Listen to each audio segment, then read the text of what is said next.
This video will cover different properties of human-to-human conversation. It's important to get a good feel for this terminology prior to learning how some of the more technical methodologies associated with dialogue systems and really with NLP in general are implemented, because it'll come up over and over again in different contexts.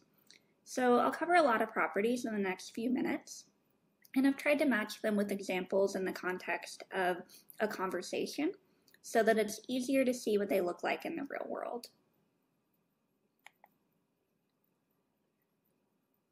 So the first property we'll cover is very fundamental to both human-to-human conversation and dialogue systems, and that is the turn.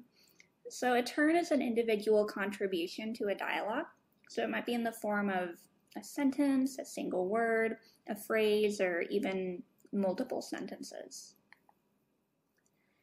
And you can kind of see that variation in the example here. So in this example dialogue, which I'll continue to refer to for the remainder of this video, we have two conversational partners. We have this character named Natalie. I'm clearly very creative. And then we have a salesperson. So Natalie is trying to order a bunch of popcorn for an event she's attending. And she and the salesperson are going back and forth about the quantity, flavor, and so forth. So in this example dialogue, each individual contribution to the dialogue, pointed to by an arrow, is an example of a turn. Now, obviously understanding turn structure is really important for humans, but it's something that we also just sort of implicitly know through our experiences in life. Dialogue systems don't have the same kind of experiential knowledge, at least when you first design them, so you have to encode it somehow so that they have some mechanism to know when to start and stop talking. Otherwise, they would just interrupt you all the time, or they would be silent when you wanted them to speak, and that would be incredibly annoying. One kind of sub-problem within turn-taking is called endpoint detection, which is where a system automatically detects when the user is finished speaking. Again, this is relatively easy for humans to do, although we're far from perfect at it, but it's super challenging for spoken dialogue systems due to noise and speech pauses. Now, the type of speech that is present in each turn is usually categorized as one of many possible types of speech acts or dialogue acts. The exact list of dialogue acts that you include in a specific dialogue system will depend on what you want your system to do and what type of interactions you expect people to have with it. However, in general, dialogue acts can be classified into one of four major groups: constitutives, directives, commissives, and acknowledgements. I'll cover each of them in the next few slides. So first we have constitutives. Constitutives are basically a fancy way of saying statements. These are cases where you're answering a question, making some kind of claim, confirming or denying something, disagreeing with someone, or simply stating a fact. We can see examples of some constitutives in our sample dialogue, where our Natalie character is stating that she wants to bring her popcorn to a party. She's answering a question about the size of popcorn buckets she wants, and she's denying the idea of not having all cheesy popcorn.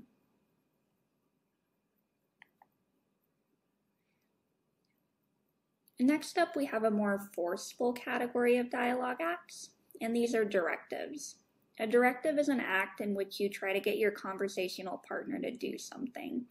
This can include advising them, asking them to do something or provide some kind of information, forbidding or inviting them to do something, downright ordering them to do something, or more politely requesting it. Again, we have some examples here, which vary in the amount of force they exert. In a few cases, we just have the salesperson asking questions to try to get Natalie to provide more information, whereas in others we have more explicit orders from Natalie, or in one case a slightly more directed question, really in some ways a suggestion, from the salesperson that she order only 6 buckets of cheesy popcorn.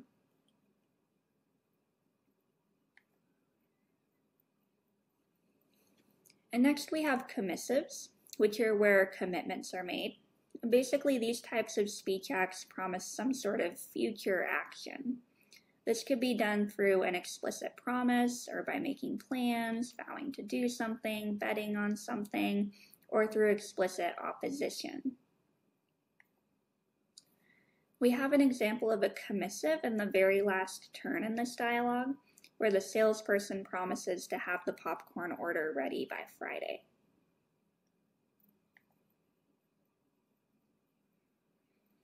And then finally we have acknowledgements. Acknowledgements can oftentimes be sort of unremarkable, but they really provide very useful function by expressing a speaker's attitude towards some sort of social action. Examples of acknowledgements can include apologies, greetings, expressions of gratitude, and acceptances. So in our example conversation, a clear example of an acknowledgement is when the salesperson says, okay. This is an unspectacular thing to say, but it also provides a very useful role, signaling to the other speaker that her order has been registered. So these were the main broad categories of dialogue acts that can come up in a conversation, but just knowing which dialogue acts are present doesn't in itself provide enough useful information to conduct a high-quality conversation.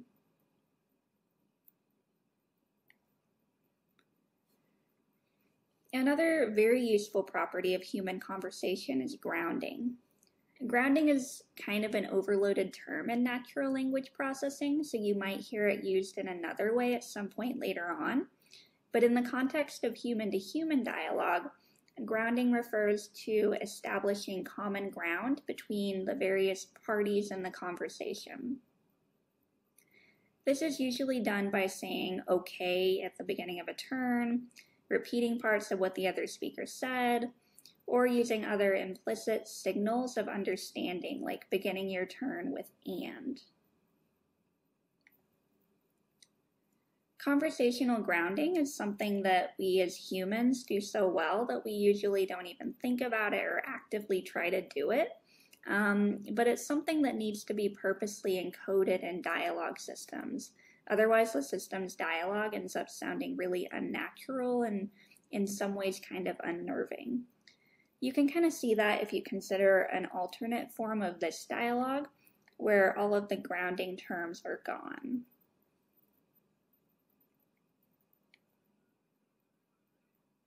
So I've talked so far about turns, dialogue acts, and conversational grounding. It's been fairly evident from those discussions that conversations have structure, and adjacency pairs delineate that structure a bit more clearly.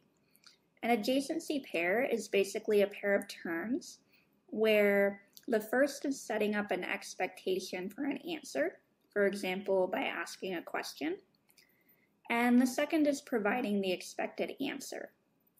You can see an example of an adjacency pair circled here when the salesperson asks Natalie when she needs her popcorn, and then Natalie indicates that she needs it by Saturday.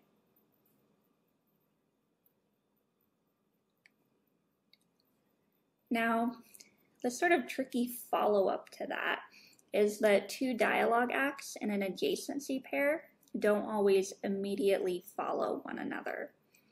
Instead, a lot of times in real-world dialogue, you'll have all of these side sequences and sub-dialogues where people interrupt one another, they correct one another, or they ask clarifying questions.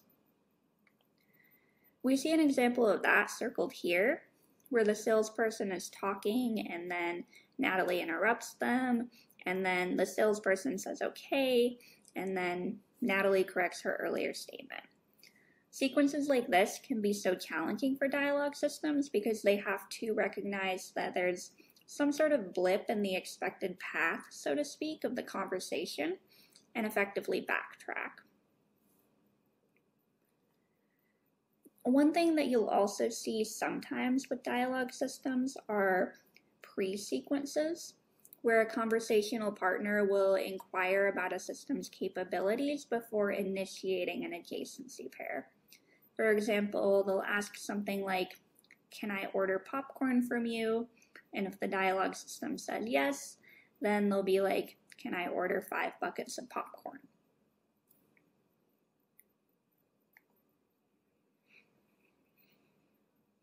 And then oftentimes adjacency pairs can be good indicators of which party currently has the conversational initiative. Initiative is the sense of control in a conversation, and generally the person asking questions has the conversational initiative. But it's not necessarily always the same person asking questions every time. In everyday dialogue, for example among friends, most interactions are mixed initiative, so all parties sort of trade off asking and answering questions. Even though most human-to-human conversations are mixed initiative, it turns out to be extremely difficult for dialogue systems to achieve mixed initiative conversations. There are many reasons behind that, but one of the most important ones is that it requires an extremely deep understanding of the conversation, and a lot of systems, frankly, just aren't quite there yet. It's much easier for systems to be either fully user initiative, like the question answering systems that are common on phones and in smart home devices, or fully system initiative, like what you'll sometimes see in travel booking systems or task-specific chatbots on retail sites. System initiative dialogue systems can be particularly annoying because they have a habit of leaving people in these frustrating loops where they're not understood, kind of like what you see in the example dialogue here.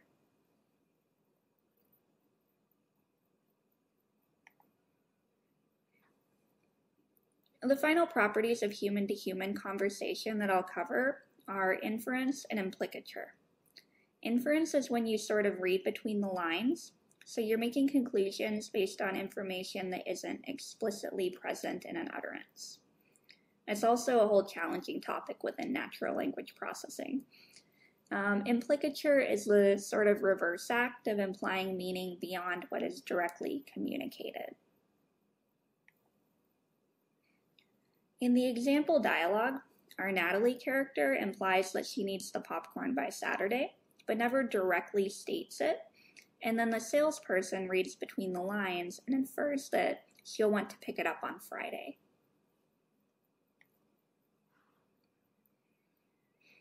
So we've covered a lot of different terminology.